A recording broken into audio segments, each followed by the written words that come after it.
Palavra tremenda para nós hoje, tá bom, queridos? Glória a Deus. A Marcelinha todo mundo já conhece, mas fica na liberdade de apresentar a Marcelinha. E o Mateuzinho, que não é mais Mateuzinho, é Mateuzão. E corintiano, gente nota, gente boa. Glória a Deus. Eu agradeço ao pastor Reinaldo pela oportunidade, pela responsabilidade, né? Na realidade, eu viria só cultuar mesmo e quase que a saudade me matou, né? Porque eu falei para o Alencar que eu toco bateria no máximo 3 vezes ao ano, né? Na realidade, a vida vai mudando de fases, né? E a fase de músico, né, foi ficando para trás para dar resposta às outras oportunidades que Deus nos dá. Mas para mim foi uma alegria, está sendo, né, uma alegria muito grande, né, tocar com Charles, com Alencar, com Vi, né, pela primeira vez tocar com Geraldo. Nunca tinha tocado com Geraldo, uma bênção. Com o Valzinho, né, já toquei algumas vezes. Ai, Jesus, eu sou terrível para nome.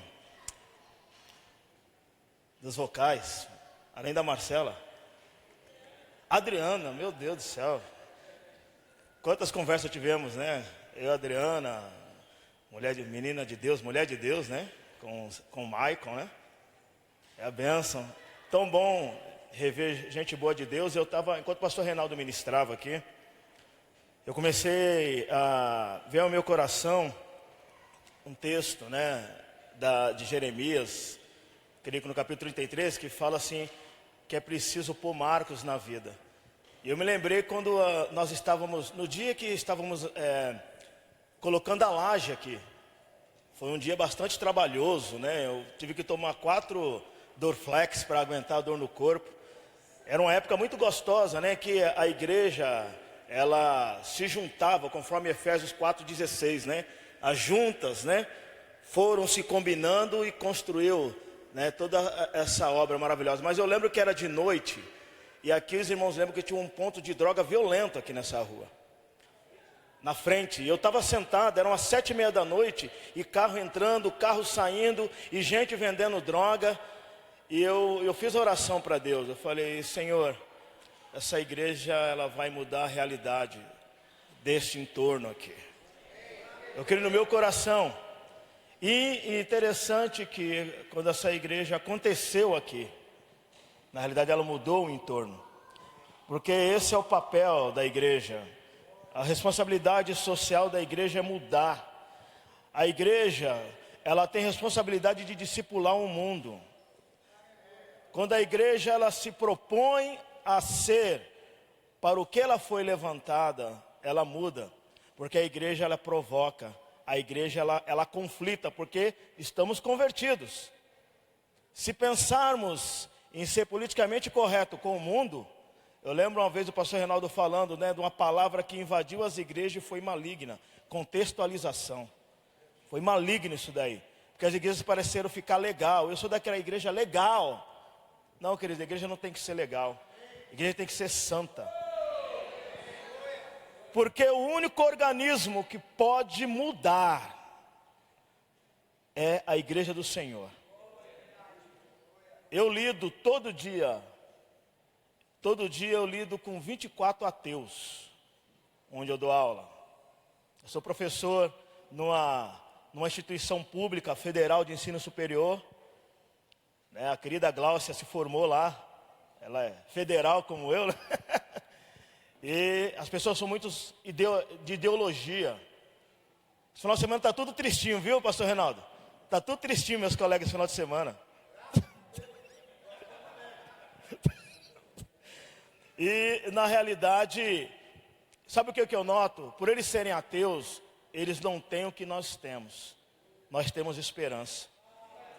Eu estava conversando com um advogado muito rico. Eu estava no Hotel Fazenda. E esse homem muito rico começou a conversar comigo, ele virou para mim e falou, pastor, eu gostaria de ter o que você tem. Falei, o que eu tenho? Você tem esperança. Eu tenho muito dinheiro, mas eu não tenho esperança. Eu estou com quase 80 anos. Eu anelo por isso. Falei, isso está à vontade para você, basta você aceitar Jesus. Então, querido, se alegre de você, quando eu olho para essa igreja, duas palavras me vêm. Na realidade me vem pertencimento, porque quando eu cheguei aqui nessa igreja, ela tem um papel muito fundamental na minha vida, porque eu cheguei para congregar, quando era lá na Hermógenes, ainda com um coração muito arrogante. Eu tinha um coração extremamente arrogante, então Deus usou, né, o pastor Vinícius, o pastor Reinaldo, tantos irmãos, Ronaldo, ó,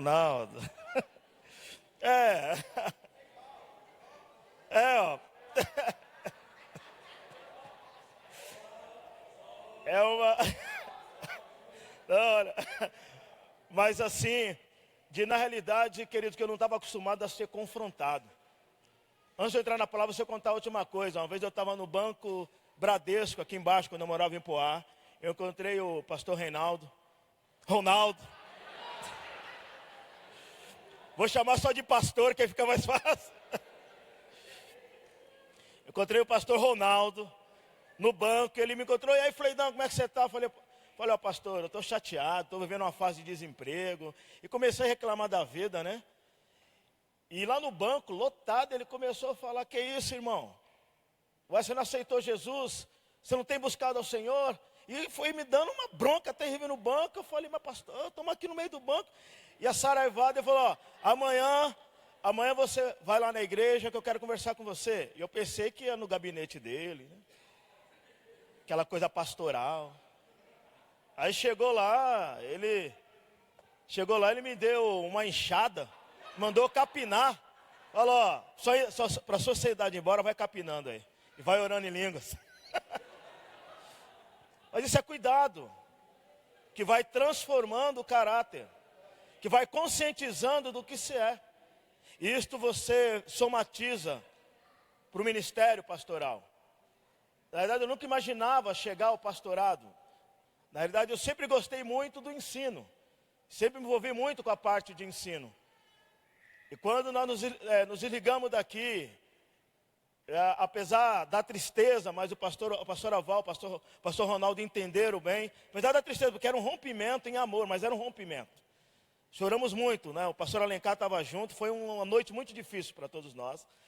Mas, na realidade, o pastor Ronaldo, o pastor Aval, o pastor Alencar, compreenderam na época, porque fazia parte da vontade de Deus, na verdade, eu traçar esse caminho. E eu estava um dia organizando a unção de alguns pastores na igreja do Nazareno. O reverendo responsável, ele chegou, irmãos, vou quebrar aqui um protocolo. E eu estou lá, ajeitando as coisas, o centro lotado. Ele falou, eu vou ungir agora o Fleides a pastor. Eu travei. Porque eu olhei e falei, não faça isso. Não quero ser pastor. Mas foi inevitável. E o pastorado, querido, eu entendo que serve para quê? Nosso pastorado serve exatamente para nós, de alguma forma, ajudarmos você a chegar no céu. Para isso serve nosso pastorado. Nós já temos o sumo pastor, que é Jesus Cristo, já temos a estrela da manhã, que é Jesus. Mas cabe a nós, pastores, te ajudar a chegar no céu. Às vezes, vamos ter que puxar a sua orelha, faz parte. Às vezes vamos ter que usar de benignidade e botar o dedo em riste em você e falar, se converta. Às vezes vamos ter que te pegar no colo, dar leitinho. Faz parte do trabalho pastoral. E é isso. Porque nós vamos ter que chegar diante do rei. E pastor Ronaldo, eu li um livro muito interessante que falava o seguinte aqui. Quando eu chegar diante de Jesus Cristo, eu, Fleides, os meus diplomas não vão valer de nada. Deus vai perguntar para mim, ei, cadê sua toalha, cadê sua bacia? É isso. O trabalho pastoral é isso. E o que eu quero compartilhar com a igreja hoje, queria que os irmãos abrissem 1 João, capítulo 5, a partir do verso 1.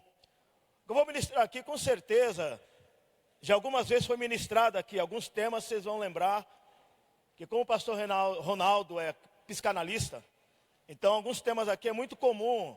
Desde a minha época ele já tocou nesses temas, mas o Espírito Santo me levou a comunicar com os irmãos essa verdade. Pode ser que eu não consiga chegar no fim, mas faz parte do processo. Mas o que eu quero nessa noite é passar para os irmãos aquilo que me edificou. Porque quando se vai ministrar a palavra de Deus, o pregador foi o primeiro a ser ministrado. Então, aquilo que me edificou, eu quero repartir com a igreja nessa noite. A minha versão é a King James, mas tudo bem. Os irmãos podem acompanhar pela tela, mas eu vou ler na minha versão. Todo aquele que crê que Jesus é o Cristo, é nascido de Deus. E todo aquele que ama o Pai, de igual modo, ama também o que dele foi gerado. Desta maneira, sabemos que amamos os filhos de Deus, quando amamos a Deus e obedecemos aos seus mandamentos. Porquanto nisto consiste o amor a Deus, em que pratiquemos os seus mandamentos. E os seus mandamentos não são penosos. Todo aquele que é nascido de Deus, vence o mundo. E este é o triunfo que vence o mundo, a nossa fé. Quem é que pode vencer o mundo?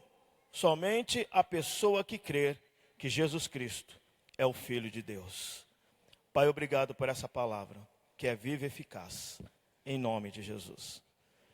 Quando lemos o texto de 2 Coríntios, capítulo 2, ali no verso 18, Paulo vai finalizar a ideia que ele coloca sobre as questões das tribulações, as questões que vão ocorrendo na nossa vida, que às vezes não esperamos.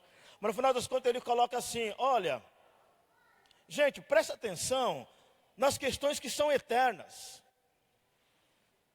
Porque as questões que são temporais já se explicam por si, elas passam. Mas o que realmente interessa para Deus diante de vocês são as questões eternas. Assim que ele termina essa ideia, ele fala, olha, não desfaleçamos, não desistamos, mas vamos colocar a nossa mente, a nossa visão para aquilo que é eterno.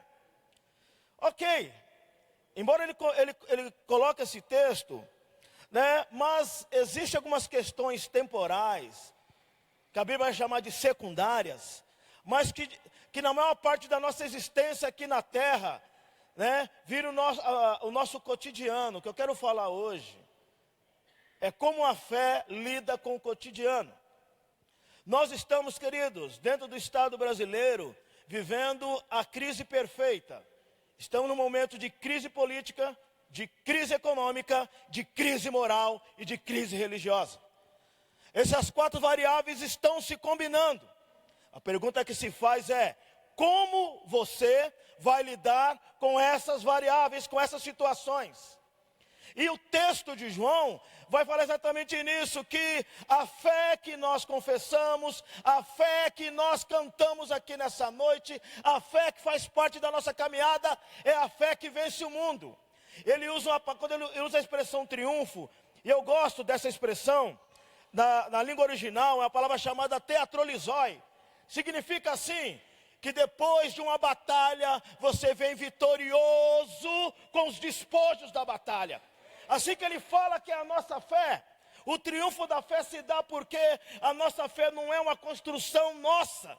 A nossa fé não é algo que nós geramos em nós mesmos, mas a fé que eu e você confessamos, que nós gritamos, que nós vivemos, é uma fé que foi construída por Jesus Cristo, a começar antes da fundação do mundo, e passou pela cruz e nos alcançou, está a cada dia nos alcançando. Esta é a fé que vence o mundo. Aleluia, aleluia, aleluia.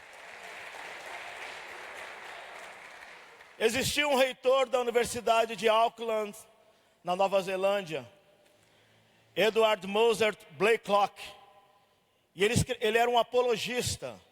Ele escreveu um livro muito interessante ali pelos anos 50. Infelizmente não tem em língua portuguesa, mas nada que o santo Google não faça. Né? Mas é sempre bom, quem puder. Eu lembro uma vez, em 2008, conversando com o pastor Alencar, ele colocou os objetivos da vida dele naquilo e ele falou, mais inglês, menos português. Né? Mas é importante, né?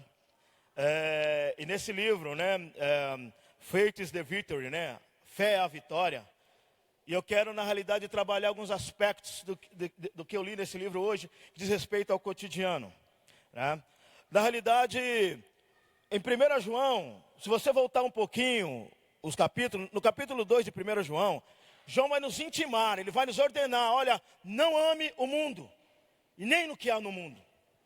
E ele coloca algumas coisas, ele fala assim, porque o mundo Eu não posso amar o mundo em função do que ele representa. E o mundo vai representar a concupiscência. Ele vai falar a concupiscência da vida, dos olhos, a questão das riquezas. Por quê? Porque este mundo que nós vivemos, este mundo que acontece no nosso cotidiano, este mundo com o qual nós transitamos, este mundo, esse sistema, ele não tem a participação de Deus no seguinte sentido: a maneira como que o mundo se organizou, ele se organizou sem a participação de Deus. Aí você pode chegar e falar, mas Deus não tem o poder sobre tudo. Deus tem o poder sobre tudo, mas o que acontece é que Deus, ele intervém. E a maneira que Deus interveio em nossa vida foi por meio de Jesus Cristo. Mas quando voltamos lá em Gênesis, vemos que o mundo está na dinâmica da queda. Quando o homem desobedeceu a Deus, ele passou a escritura do mundo para o príncipe das trevas. O próprio Cristo disse, o mundo jaz no maligno. Por isso, querido, que eu e você somos embaixadores aqui nesse mundo. Por isso que a Bíblia vai dizer, se a tua esperança é somente nessa terra, você é mais infeliz dos homens. Eu quero tecer rapidinho para vocês como é que começa o sistema mundial. Quando você chega em Gênesis capítulo 4, você tem a tragédia do mundo. Primeiro assassinato. Caim, a famosa história de Caim matando Abel. Mas o que me assusta é a sequência dessa história. Depois que Caim ele mata Abel, e tem toda aquela conversa com Deus, e ele sai do arraial, e ele sai como maldito. Caim, ele leva sua esposa, tem um filho chamado Enoque, e edifica uma cidade. Eu pergunto para você, imagine uma cidade cujo fundador é um assassino e é maldito. Pois bem, esta cidade chamada Enoque, eu quero primeiro colocar para você refletir, nunca foi plano de Deus cidade. Deus construiu jardim para nós. Cidade é uma invenção do homem. Por isso que vivemos essa loucura. Somente nós que vivemos em grandes metrópoles, vivemos essa loucura porque cidade não é plano de Deus. A única cidade que nasceu no coração de Deus é a Nova Jerusalém que virá, né? Como uma supernave. Mas enquanto Deus construiu para o ser humano aqui na terra um jardim, mas o ser humano rejeitou. E quando ele resolve construir uma cidade, esta cidade, ela se constrói totalmente sem a participação de Deus. Passado algumas gerações, Caim tem um descendente chamado Lameque. Esse Lameque, ele vai e inventa, pastor Ronaldo, uma coisa, sabe, que muita gente achava que era, Deus permitia no Velho Testamento. Mentira. Nasceu desse Lameque. Lameque resolve ter duas esposas. Ada e Zilá. Não, quero ter duas esposas. E além disso, ele era um homem assassino. Ele está contando para as esposas como ele matou duas pessoas. E para piorar, ele tem alguns filhos, mas eu quero citar 3 filhos dele. Um tal de Jubal. Esse Jubal, a Bíblia está dizendo que ele é o pai de todos que criavam rebanho e faziam tendas. Então você vê na mão de uma família só o poder financeiro. Depois ele tinha um tal o Jabal, agora o Jubal, um que tinha o domínio sobre as artes. É o pai de todos que tocavam flautas, harpas. Temos na mão da família só o domínio do entretenimento. E tinha um terceiro, um tal de Tubal-Caim. Esse Tubal-Caim, ele é o pai de todos aqueles que sabiam manipular o aço. Temos aí na mão da família só o domínio da indústria. Então, ou seja, o modelo de uma cidade é um modelo em que tudo está centralizado na mão de uma família só. Isso não é plano de Deus, porque quando você vai para o livro de Levítico, quando Deus estabelece ali a nação de Israel, Deus colocou algo tão maravilhoso, que é a lei do jubileu, ou seja, a cada 50 anos, todas as dívidas eram perdoadas e todos os escravos eram soltos, porque Deus não queria ninguém acumulando grandes riquezas, mas o suficiente para viver bem. De uma cidade que não está debaixo daquilo que é a ordenança de Deus, ter essa coisa centralizada. Este é o mundo que vivemos, porque esse modelo de cidade aqui de Gênesis 4 é o modelo de sistemas que temos hoje. Por isso que Jesus Cristo, quando ele olha para Pilatos, e Pilatos está ali questionando Jesus, Jesus fala assim: Pilatos, meu reino não é desse mundo, porque o meu reino não nasce na dinâmica de Caim, e muito menos na dinâmica de Lameque. O meu reino não é o orgulho de Nabucodonosor, não é a violência de Ciro, o meu reino não é a arrogância dos romanos, o meu reino é vida e paz. E este reino é que eu e você participamos. De modo, querido, que por que eu não posso amar o mundo? Porque o mundo que vivemos é um mundo que jaz no maligno. Eu quero piorar a situação agora. E as pessoas que vivem nesse mundo que ainda não conhecem o Evangelho, essa é a realidade, desculpe. As pessoas que não conhecem Jesus Cristo estão mortas em seus delitos e pecados. Aí eu pergunto para você, o que esperar deste mundo que jaz no maligno e as pessoas estão mortas em delitos e pecados? Não há nada para esperar nesse mundo. Por isso que nós, como embaixadores, temos que proclamar esse evangelho e arrancar essas pessoas da mão do inimigo e nós implantarmos o reino de Deus por causa daquilo que ele age em nós. Mas eu quero falar do cotidiano. O nosso cotidiano se relaciona com essas duas realidades: mundo morto no maligno e pessoas mortas em delitos e pecados. Mas como podemos lidar com esse cotidiano? Somente de uma maneira: a fé é o elemento essencial para lidar com o cotidiano. E João está falando exatamente isso. Se você olhar todo o livro da Epístola de João, ele está falando: filhinhos, o mundo vai caminhar cada vez para o pior. Aliás, na introdução do livro Ortodoxia da Igreja, de Watmani, ele fala uma coisa interessante. Os evangelhos, os três primeiros evangelhos e as epístolas de Paulo são para épocas normais da igreja. O evangelho de João, as epístolas de João, o Apocalipse e Judas e Tiago são para épocas anormais da igreja, para tempos anormais. E nós, queridos, vivemos em épocas anormais. Estamos vivendo uma época da pós-modernidade. Todo mundo aqui que nasceu até 1990 pensa com a cabeça de modernidade. Mas todos que nasceram de 99 para frente pensam com a cabeça de pós-modernidade. A modernidade, para nós, quando se fala Deus, a cabeça do moderno, sabe o que significa Deus somente dentro do mundo cristão, dentro do mundo ocidental. A pós-modernidade, a pessoa é indiferente. Se você pegar esses meninos que estão na adolescência, que estão aí no máximo até 18 anos, você nota neles uma indiferença. Por quê? Porque é a cabeça de quem está na pós-modernidade. A pergunta que se faz é que o Espírito Santo, ele está nos levando a lidar com esse cotidiano, porque o que está acontecendo é que aumentou de maneira sobrenatural, não, de maneira terrível o número de desigrejados, porque as pessoas estão querendo criar templos para si, deuses para si, momentos para si, não querem se aprender a submeter, porque esse é o mundo que está cada vez mais piorando. E esse cotidiano tem cada vez mais ricocheteando conosco. Mas o que o Espírito Santo quer nos trazer nessa noite, e eu não quero de uma forma trabalhar de forma triunfalista, mas eu tenho que trazer a realidade que acontece dentro do nosso cotidiano. Se a fé, ela é o elemento essencial para lidar com o cotidiano, então a fé nos leva a desfrutar de duas coisas. A fé nos leva a desfrutar de tudo que Deus é e de tudo que Deus doa. Para desfrutar daquilo que Deus é aceitando a Jesus como seu Senhor. Porque quando você aceita Jesus como seu Senhor, duas coisas se manifestam em nós: a graça e misericórdia dele. Quando eu estudei Novo Testamento, o meu professor foi o Russell Shedd, e ele deu um exemplo muito maravilhoso sobre graça e misericórdia. Eu sei que na fase de infância, o pastor Charles foi algo terrível, bagunceiro. Então eu fico imaginando, vou criar aqui um quadro, imaginar o Joás falando para o Charles: Charles, se você atravessar a rua, você vai tomar 10 cintadas. E o Charles fala: sim, papai, vou te obedecer. Mas o Charles não aguenta, né? O sangue dele começa a ferver, e quando o Joás dá as costas, o Charles atravessa a rua. Só que quando o Charles atravessa a rua, quando ele está voltando, quem está com a cinta na mão olhando para ele? O Joás. Aí o Charles imaginou: vou tomar as 10 cintadas, porque essa era a sentença. E o Charles entra para casa, vai para o quarto, já esperando o Joás entrar e dar aquelas 10 cintadas. Mas passa 1 hora, 2 horas, 3 horas e nada acontece.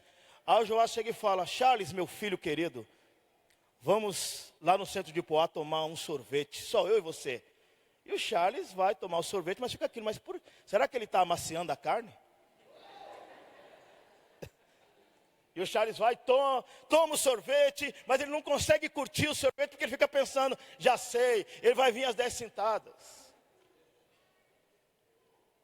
Aí o Charles fica assim, aí volta para casa, ele não toma sentada, ainda toma sorvete, ele vai para casa, antes de dormir ele entra no quarto e fala, não pai, eu quero conversar com você. Eu te desobedeci, fiz o que não era devido, você falou que eu ia tomar 10 sentadas e você não me deu as 10 sentadas, ainda me levou para chupar sorvete. O que está acontecendo?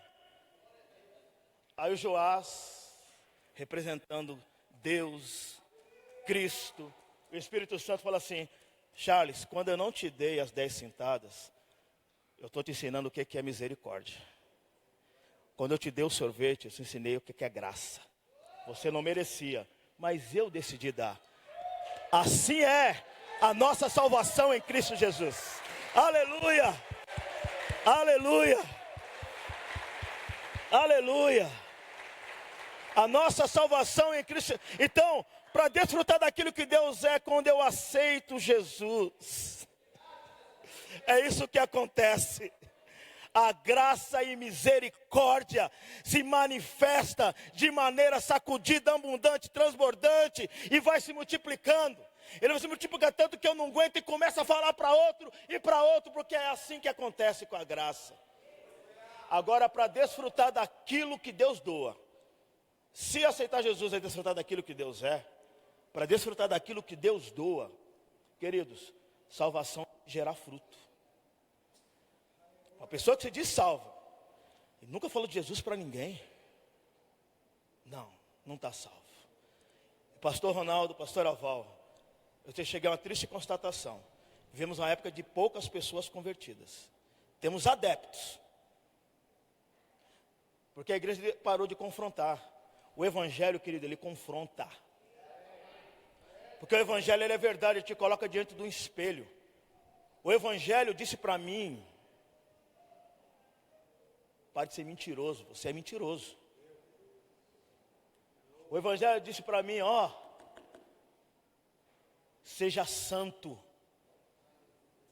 Se você quer me ver, sabe, as igrejas parece que estão perdendo medo de falar de santidade. Queridos, sem santidade ninguém vai ver o Senhor. E a santidade é a manifestação do Espírito Santo diante de mim. A santidade é o fruto da salvação acontecendo aqui. A santidade é a liberdade para dizer não para aquilo que merece não, e dizer sim para aquilo que merece sim.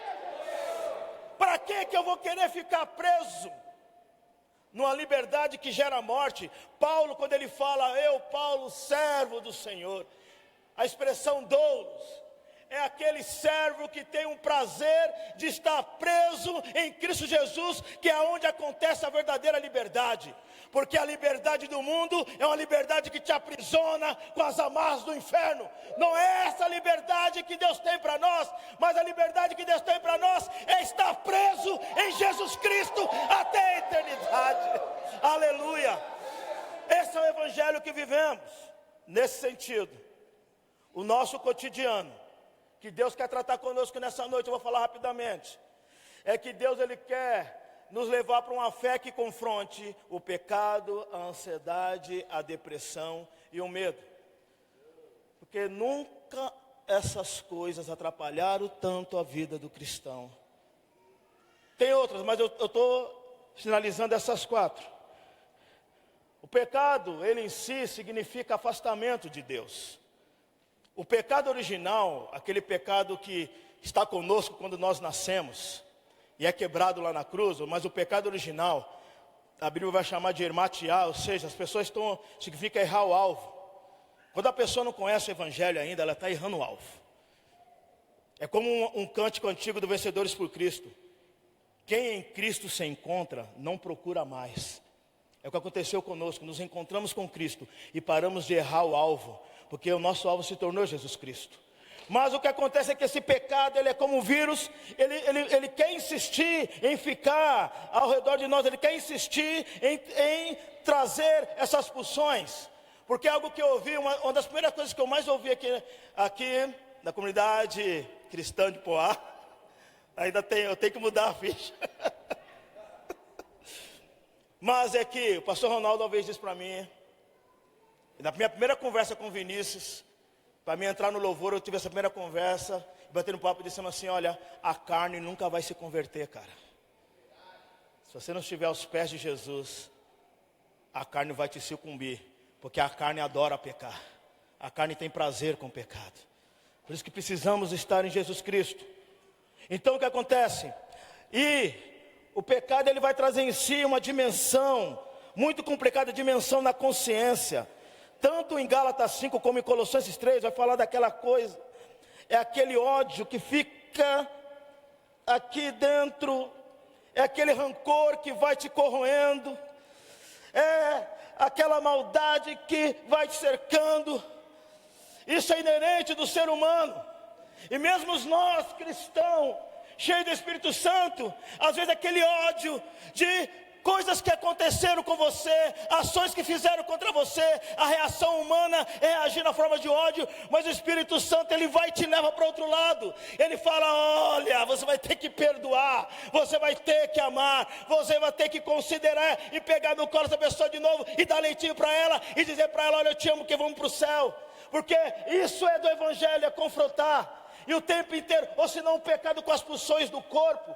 É quando na época do engano, estivemos naquele vício da bebida, e volta e meia, né, aquele cheiro vem do nada, ou quem ficou preso, de repente na pornografia, e de repente vem pensamentos terríveis, o tempo inteiro o pecado está vindo. Mas a fé, ela nos faz, ela bloqueia, porque a fé em si, ela vai trazer o capacete da salvação, que vai proteger a nossa mente de todas essas coisas, e vai nos levar à certeza de que não somos mais escravos disso, que nós pertencemos a Ele, que nós temos a vida inteira voltada para Ele, apesar do pecado, vir da direita, vir da esquerda, vir de cima, vir de baixo, nós estamos escondidos em Cristo. É como diz um cântico antigo do Vi, minha vida está escondida em Cristo Jesus. Se confessarmos nossos pecados, Ele é fiel e justo para nos perdoar, porque a minha vida está escondida em Cristo Jesus. Se esses irmãos lembram desse hino, mas eu lembro, viu, Vi? Não tem como esquecer. Porque essa é a certeza, a fé é essa certeza. Apesar das tentações que vêm, mas nós estamos guardados em Cristo Jesus. A fé em Jesus supera o pecado como? Proporcionando a certeza do perdão. Eu gosto da palavra perdoado, porque o tempo verbal, meu querido Charles, da palavra perdão, é perdoando. Você acordou hoje em Cristo Jesus? Está perdoado. Você acordou hoje em Cristo Jesus? Está perdoado. Você acordou hoje em Cristo Jesus? Está perdoado. Ainda que o inimigo venha, você fez aquele negócio, estou perdoado. Porque a ação do perdão, ela é uma ação contínua da cruz em mim, em você, em nós. Essa é a bênção do Evangelho. E não somente isso, pela fé, além de ser perdoado, é fornecido para nós um poder sobre o pecado. Romanos capítulo 8, verso 1. Nenhuma condenação há para aqueles que estão em Cristo Jesus, que não andam. Se você está em Cristo Jesus, você vai ter um modo de andar. E o modo de andar é segundo o Espírito, e não segundo a carne. E Paulo, ele é tão ligeiro, como Paulo era advogado, ele usa um truque do direito romano, porque só uma lei mata outra lei. Aí o Paulo fala assim, a lei do Espírito de vida em Cristo me livrou da lei do pecado e da morte. Porque a única coisa que a lei podia fazer é me informar do pecado, mais nada.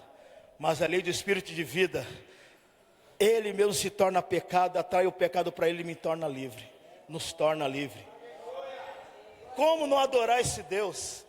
Como não glorificar esse Deus? Então, apesar que do meu cotidiano eu tenho que lidar com as questões do pecado, estou escondido em Cristo Jesus. Estamos escondidos em Cristo Jesus, porque a lei de Espírito de vida todo dia se manifesta em nossa vida, porque estamos em Cristo Jesus. Eu não posso me salvar, você não pode se salvar. Por isso que Ele se tornou Salvador para nós. Por isso que Ele fez essa obra vicária na cruz. Por isso que Ele nos atraiu a Ele, para que por meio dessa obra nós tivéssemos perdão, mas um perdão que ecoa para a eternidade. E apesar de todos os apesares, apesar do meu passado, apesar das coisas que fiz, todas elas não têm importância nenhuma diante da grande obra de Cristo. Não importa se o inimigo vem diante do seu passado dizer, você fez. Em nome de Jesus, Jesus Cristo derramou seu sangue e perdoou nossos pecados.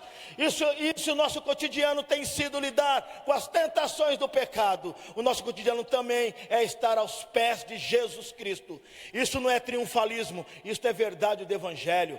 Porque é vida diária. O triunfalismo vai falar que você, não fica tranquilo, você não vai ter sofrimento, não fica tranquilo que você não precisa fazer nada. Isso é triunfalismo, não. O Evangelho é, aprenda a lidar com o seu cotidiano, aprenda a lidar com a sua dificuldade, aprenda a lidar com aquilo que dói, aprenda a lidar com aquilo que te prende, para que você encontre em Cristo a libertação. Porque do contrário vai continuar preso. Mas em nome de Jesus, em Cristo, somos todos livres. Essa é a realidade do Evangelho. A ansiedade. Eu estou correndo um pouquinho porque eu estou olhando ali o relógio. A ansiedade, por definição, é um estado de inquietação, apreensão quanto às coisas futuras. O que será perturba muita gente. Às vezes, quando eu estava no mercado corporativo, quando ia chegando assim, 8 horas, 8 e pouco na igreja, eu já começava a pensar nas coisas que eu tinha para fazer na empresa no dia seguinte. É do ser humano ser assim. O ser humano às vezes bota muita energia no que ainda vai acontecer e menos do que está acontecendo. Isso é um erro.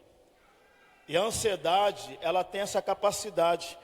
E além disso, a ansiedade, ela gera uma intensa apreensão, uma incerteza e um medo resultante da antecipação de um evento, ou de uma situação ameaçadora, às vezes uma audiência que se tem, ou às vezes uma dívida que tem que lidar, ou às vezes um resultado médico. Essa questão do futuro que é desconhecido, ele muitas vezes pressiona a gente. E queridos, o ser humano, ele é um todo. A ansiedade, ela vai direto no seu sistema biológico. A ansiedade, ela vai se manifestar às vezes em forma de pânico.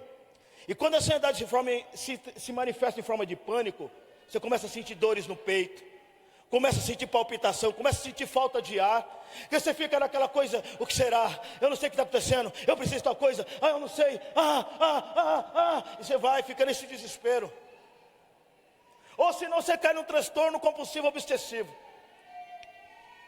Por causa da ansiedade você começa a querer comer demais, ou comer de menos. No meu caso é demais. Mas eu estou no projeto Fleidão Magrão. Firme. Né? O inimigo se levanta.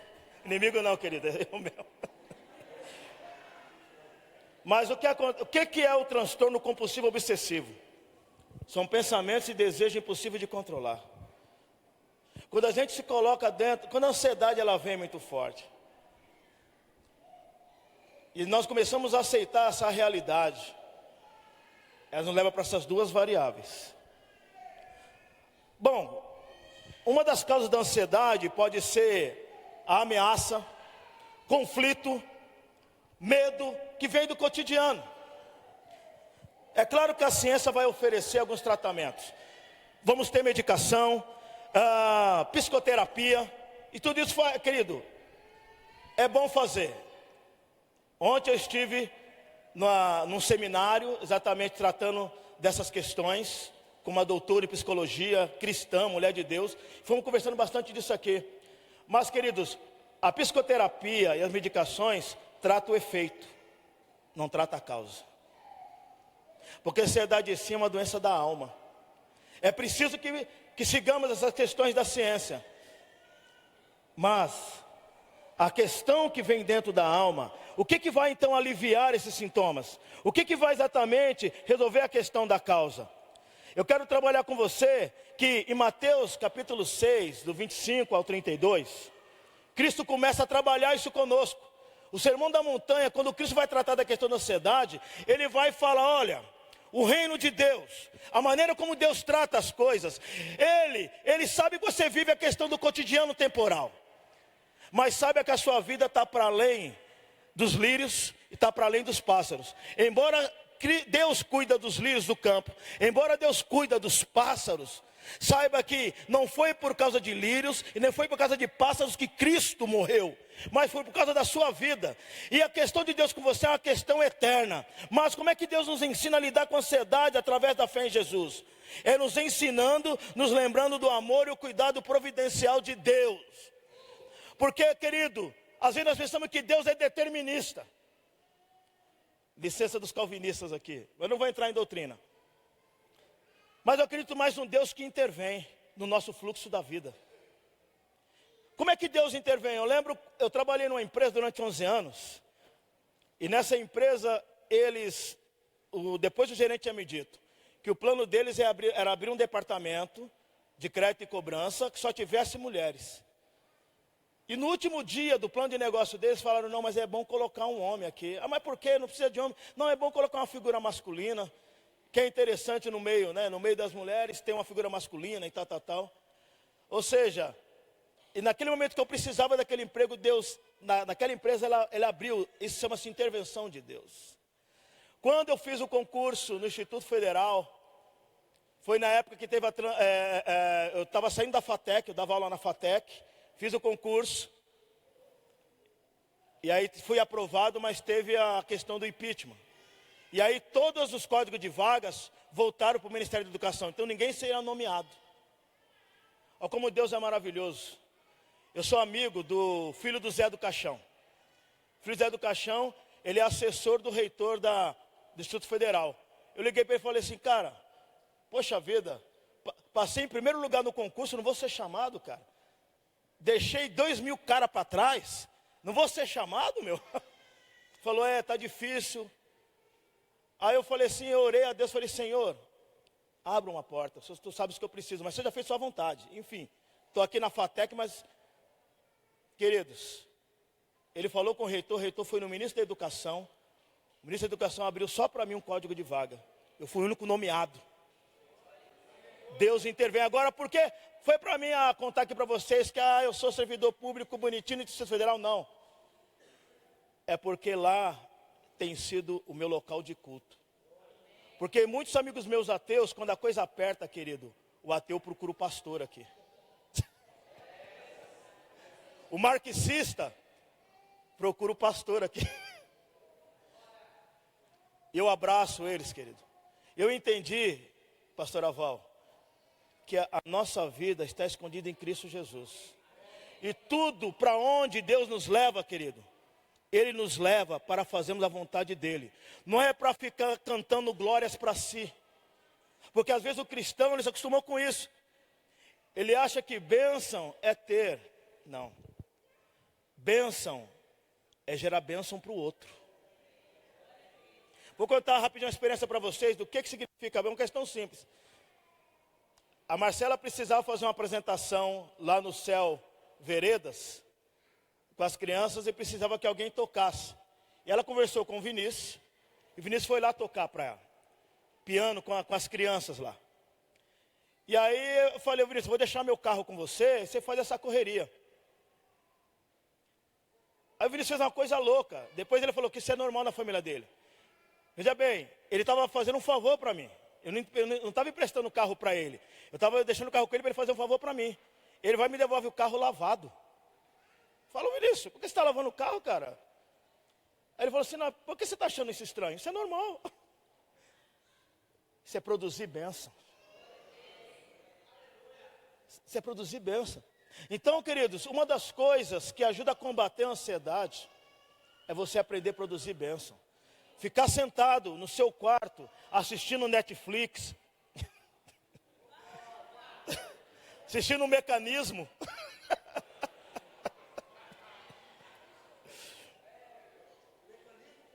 Mecanismo, né? Querido, começou a bater ansiedade. Liga para os líderes aqui da igreja, fala, tem alguma coisa que eu possa fazer? Pastor, dá para me lavar a igreja? Ou se não, ô Valzinho, onde você vai evangelizar hoje? Ou se não, é o seguinte, querido. O problema é que a ansiedade, o cara fica preso ali, o crente fica preso e fica lá, queridos. Eu, quando vivi um período de ansiedade, eu lembro que uma vez eu estava tão ansioso que eu comi 2 quilos de sorvete no Shopping West Plaza. Fiquei sentado lá. Mas não é isso que Deus tem para nós. Vamos correr aqui. Uma outra coisa do nosso cotidiano é a depressão. Querido, isso aqui são coisas que você já ouviu, mas Deus está me mandando falar de novo. Então vamos aqui, Deus trouxe no meu coração. Depressão é uma condição psicótica ou neurótica caracterizada por uma incapacidade de concentração, insônia e sentimento de extrema tristeza. Querido, uma vez eu estava tão depressivo, olha que coisa terrível, né? Porque eu era estudante de economia. E eu gostava de ir no Starbucks,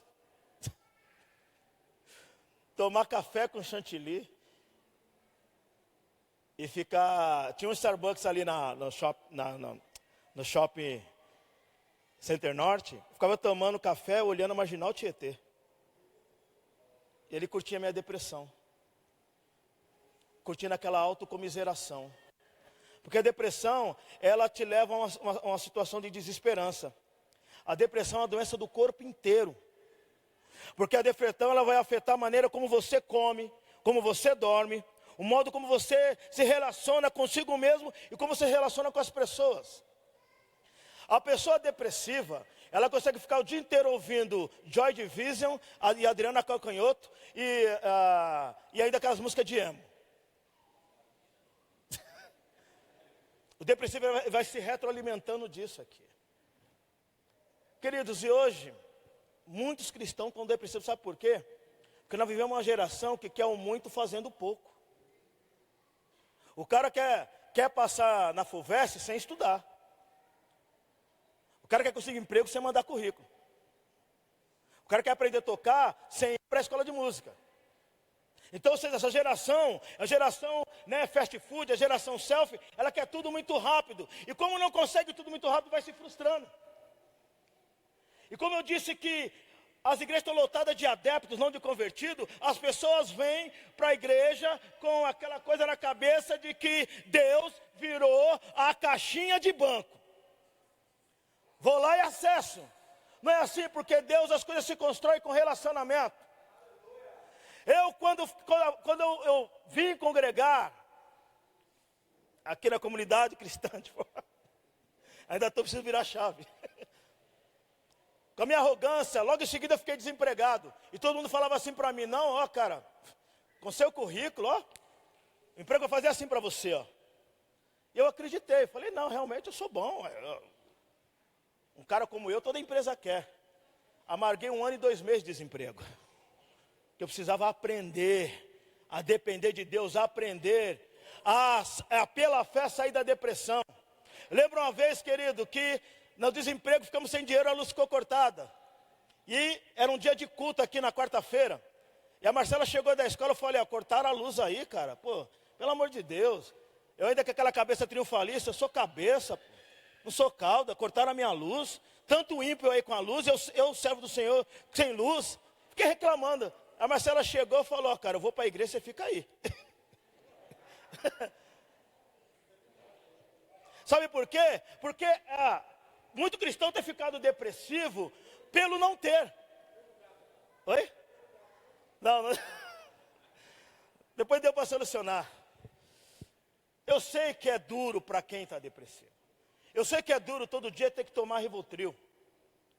Eu sei que é duro ter que ir nas sessões de terapia. Faz parte do processo. Mas o que o Espírito Santo está falando para nós, nessa noite, é que, ou seja, a maneira de superar a depressão em Cristo, Romanos 12, muda a mente. Metanoia. É uma questão cognitiva. Muda a mente. Muda a maneira de enxergar o mundo. Muda a maneira de se relacionar com o mundo. Agora, como é que eu mudo então, Floydão? Querido, mergulhando na palavra, aprendendo a ser discipulado por alguém. Oração. Ontem eu estive conversando com a psicóloga. Cristo é tão maravilhoso quando ele fala para a gente assim, olha, se recolha, Vá para o seu quarto. Vai lá orar. Às vezes a gente banaliza isso daí. Ela falou para mim a questão médica disso. Quando você se recolhe, vai para um local reservado, começa a orar, a ter seu tempo com Deus ali. Na realidade, o cérebro ele se assenta. E ele começa a liberar uma endorfina que vai acalmando o corpo. Porque quando nós oramos, isso daí, queridos, no livro Cérebro Espiritual você encontra isso. É um livro científico. Nessa parte aqui do cérebro, da nossa cabeça, essa parte do cérebro aqui, quando você começa a orar ao Deus da Bíblia, não é qualquer Deus não, ele abre. E é como se ele estivesse esperando entrar, né, uma espécie de pendrive, uma ligação direta.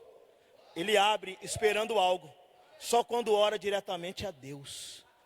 Mas isso acontece quando você se recolhe. Não é aquela oração self-service de 3 minutos. Senhor, eu preciso. Não. É quando você se recolhe.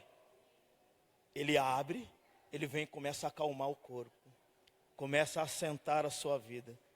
Ele começa a te levar à reflexão daquilo que você leu. Por isso que Cristo disse, olha, vá para o seu quarto. Está depressivo. Ok, vá lá, faça a questão que a ciência fala. Tome os remédios, faz a terapia. Mas você está tratando os sintomas, você está tratando o efeito. A causa é o Espírito Santo que vai curar. Agora, sabe qual é o problema do triunfalismo? O triunfalismo ele fala assim, você não precisa fazer nada.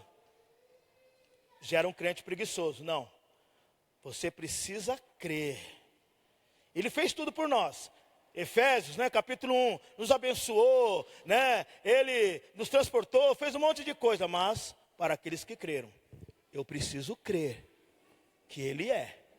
Como o pastor disse aqui no cântico, ele é. Tem uma música do Arraiz que eu acho legal, que fala, eu gosto da frase, aquilo que Jesus Cristo informa, ele é. Então, queridos, a maneira de se apropriar da verdade, a vida no Evangelho é uma construção. Antes de começar o culto, eu conversava com o amado Geraldo, a gente falava exatamente disso. A vida com Deus é uma construção, um relacionamento, é uma caminhada. Eu preciso estar com Ele, porque o tempo inteiro Ele vai estar comigo, eu preciso estar aos pés dEle, eu preciso conversar com Ele, eu preciso me abrir para Ele. E uma das coisas também que faz que a gente superar a depressão através da fé em Jesus, ou seja, Ele vai mudar a nossa mente e Ele vai revelar para a gente as nossas limitações. A maneira de ser curado da depressão é você ter consciência da sua limitação. Não existe super crente.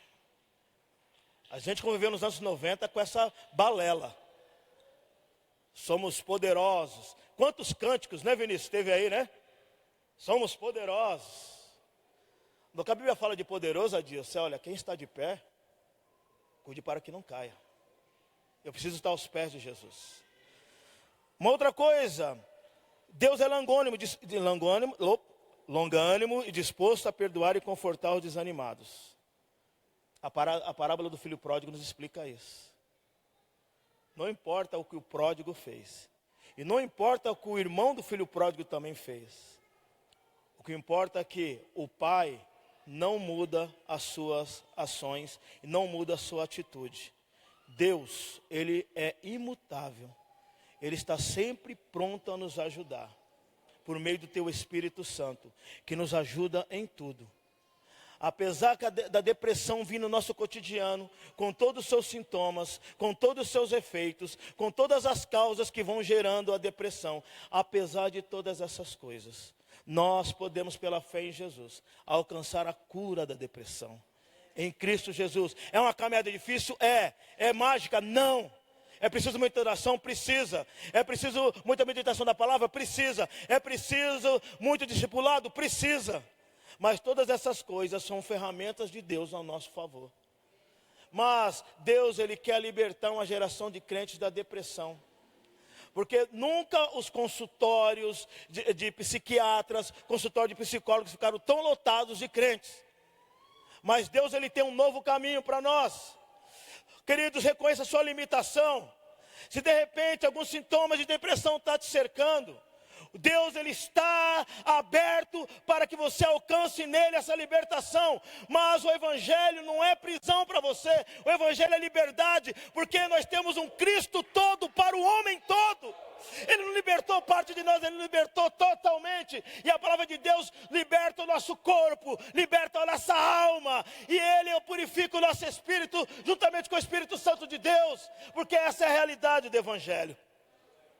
E por fim, queridos, eu quero começar a entrar na finalização dessa palavra dizendo que Deus, Ele nos livra do pecado pela fé, nos livra da ansiedade pela fé, nos livra da depressão pela fé, e por fim nos livra do medo. Porque o medo é uma sensação de agitação e ansiedade causada pela presença de algum inimigo, alguma coisa que está te amedrontando. O medo faz com que os problemas pareçam maiores do que realmente são. É o medo de casar, é o medo de assumir uma responsabilidade, é o medo de assumir uma responsabilidade ministerial, é o medo de realizar, é o medo, ele vai fazendo exatamente isso. Nós vivemos também uma geração muito medrosa, e o medo, ele é um artifício do inimigo para travar qualquer pessoa. O medo nos impede de desfrutar das bênçãos que temos diante do Senhor. Mas como ele vai desfrutar? Porque uma das coisas que o medo coloca em nós, sabe o que é, querido? Por exemplo, nós esquecemos que a nossa realidade aponta para a eternidade. E que nós aqui estamos de passagem, apesar de que Deus tem vida abundância para nós, mas vai chegar determinado momento, se Cristo não voltar, vai chegar determinado momento que vamos fechar os olhos e não vamos mais abrir, e quando abrir os olhos vamos estar diante de Deus, porque a realidade na morada de Deus é uma expectativa que temos para a eternidade em Cristo Jesus, e muitas vezes o medo, ele tira de nós essa bênção, essa realidade. Uma outra coisa, o medo, ele é uma areia na maquinaria da vida. O medo, ele atrapalha nos seus relacionamentos. O medo das pessoas, o medo do fracasso, muitas vezes dificultam muitos cristãos a seu serviço. Medo de evangelizar, medo de falar da verdade do Senhor. Mas eu quero dizer para você algo maravilhoso. Eu quero começar a finalizar para você o seguinte: o medo, ele aprisiona, a fé libera. O medo paralisa, a fé fortalece. O medo adoece, a fé cura. O medo te dá um sentimento de inutilidade, a fé te torna útil no Evangelho. Acima de tudo, o medo coloca a falta de esperança no coração da vida, enquanto a fé se alegra em Deus. Eu quero finalizar dizendo algo para você refletir. No cotidiano, o nosso cotidiano são repletos de situações que às vezes nós criamos. Por exemplo, muitos problemas de financeiros e endividamentos são problemas que nós criamos. Mas às vezes no fluxo da vida nós sofremos perplexidade. Situações que nós não criamos, mas de alguma forma nos prejudicou. Mas nós pertencemos a Jesus. A fé em si, ela é uma ação pedagógica de Deus em nós. Porque a fé, ela tem a capacidade de nos ensinar. E se a fé tem a capacidade de nos ensinar, nós precisamos aprender. E Paulo, em Filipenses capítulo 4, ele resume isso de maneira poderosa. Ele fala: olha, nessa minha caminhada do Evangelho, essa minha caminhada pregando o Evangelho em várias cidades do Império Romano, curando pessoas, sofrendo apedrejamento, sofrendo perseguições. Mas nessa minha caminhada, eu aprendi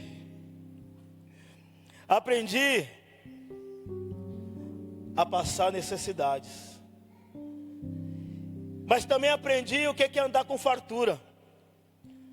Aprendi o mistério de viver feliz em todo lugar, em qualquer situação. Aprendi a estar bem alimentado. Aprendi também não ter tanta comida.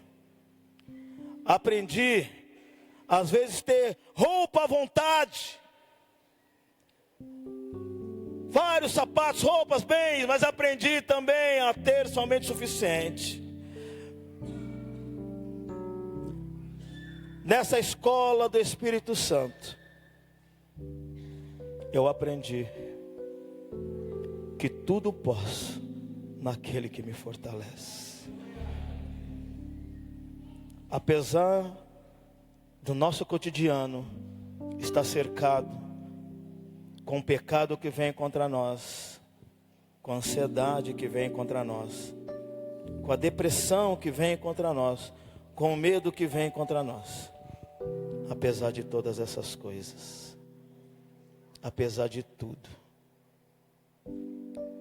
tudo nós podemos, porque quem nos fortalece é Ele. Eu só preciso estar aos pés dEle. Eu só preciso estar abraçado nele. Eu só preciso estar envolvido com Ele. Eu queria orar por você. Não vou te chamar aqui na frente, não. Mas eu queria orar. Você ora da maneira que você quiser. Mas essa noite Deus te preparou para relembrar de coisas muita coisa que eu disse aqui, Jesus já te disse várias vezes aqui nessa congregação por meio dos pastores que aqui estão. Mas mais uma vez Deus veio reiterar. A vida com Deus é uma vida de caminhada de vales, caminhada dos montes, é ir na contramão do mundo. Então volta e meia o pecado vai vir contra, a ansiedade virá contra, a depressão virá contra, o medo virá contra. Mas o que importa é por meio de quem você está caminhando. O que importa é como Paulo vai dizer em 2 Coríntios 2,14. Louvado seja Deus, que sempre nos conduz em triunfo, para por meio de nós em qualquer lugar, para que nós possamos em qualquer lugar exalar o bom perfume do conhecimento de Deus. A única maneira de exalar o bom perfume do conhecimento de Deus, Paulo está falando que o perfume, querido, era feito amassando a flor. É assim que sai a essência. A essência da nossa vida sai quando somos amassados por Ele. Quando Ele amassa a nossa carne, quando Ele amassa a nossa alma, quando Ele amassa tudo aquilo que não serve para Ele, Ele vai amassando, Ele vai triturando. E aí só sobe o cheiro daquilo que é a essência dele mesmo. Porque para que a essência dele se manifeste, é preciso que a nossa essência saia. E o que Deus quer manifestar em nossa vida é fé, esperança e amor. Essas coisas, elas destroem o pecado, o medo, a depressão e a ansiedade. Pai, em nome de Jesus, naquilo, ó Pai, que eu não pude chegar, naquilo que eu não pude alcançar, eu sei que Tu podes chegar e alcançar. Ó Deus eterno, porque a palavra é sempre Tua. A palavra, ó Pai eterno, vem de Ti, e o poder é todo Teu. Mas os nossos irmãos, ó Pai, aqui queridos, ó Deus, que muitas vezes, ó Pai, tem que lidar com o pecado que rodeia. E às vezes é difícil, ó Deus, para aquele adolescente, ó Deus, resistir, ó Pai, à tentação do acesso, ó Pai. Ó Deus, como é difícil, ó Pai, muitas vezes a quem é assediado, muitas vezes, ó Pai eterno, aquela raiva que não passa, aquele rancor que aperta, aquela enfermidade que não vai embora. Todas essas coisas vão contribuindo para que gere ansiedade, medo, depressão. E muitas vezes, ó Pai eterno,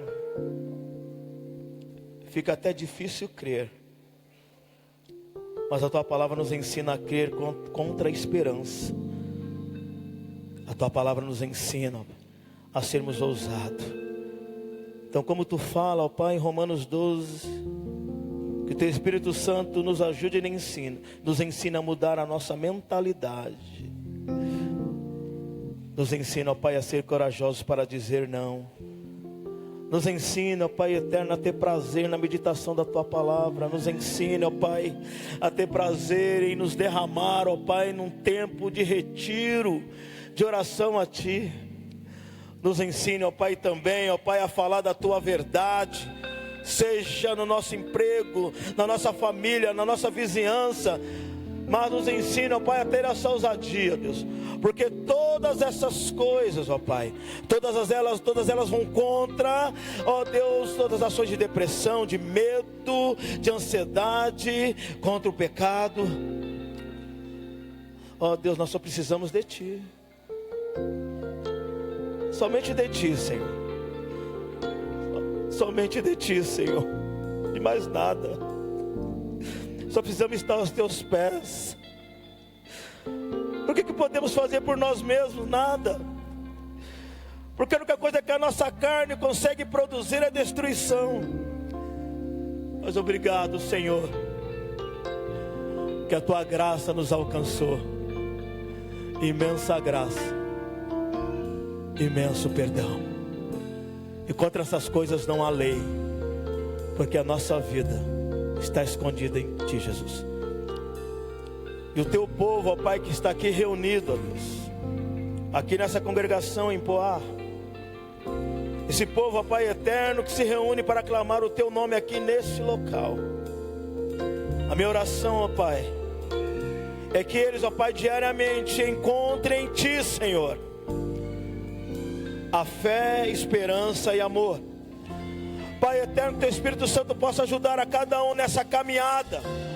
Aqui tem irmãos, ó Deus eterno, que estão vivendo momentos de vale, momentos de sombra, momentos às vezes de morte.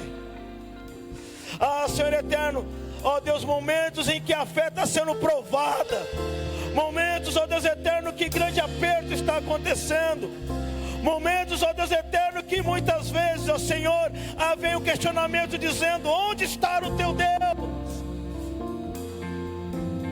Ó Deus, sobre esses irmãos que eu oro, ó Pai, nesse momento, que apesar de eles estarem vivendo todas essas coisas, por causa da Tua obra na cruz, por causa daquilo que o Senhor fez por todos nós que estamos aqui, apesar de todos os apesares, somos mais do que vencedores em Ti, Jesus, porque a vitória foi Sua, e essa vitória nos alcançou, e essa vitória gera vida, e gera vida abundante. É sobre